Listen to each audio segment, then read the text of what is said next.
Here in the UK, we're blessed with an enormous variety of types and styles of buildings that we call home, from thatched cottages to 1930s Art Deco apartments, Regency terraces to contemporary townhouses.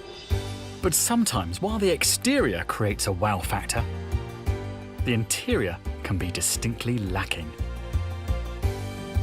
So we've gathered together some of the UK's most talented amateur interior designers to show us what they're made of. I'm actually raring to go. That looks great. Work quicker, come on. In our first heats, 3 designers will transform a room each. But only 2 will make it through to the next round. I'm feeling a little bit nervous now. Putting them through their paces and scrutinising their every move are judges Daniel Hopwood, designer and a director of the British Institute of Interior Design. This year, we've got new challenges for the design that's really going to push them to the limit. And internationally renowned interior designer Kelly Hoppen. As a judge in this competition, I want to see perfection. I think I will be quite a hard judge.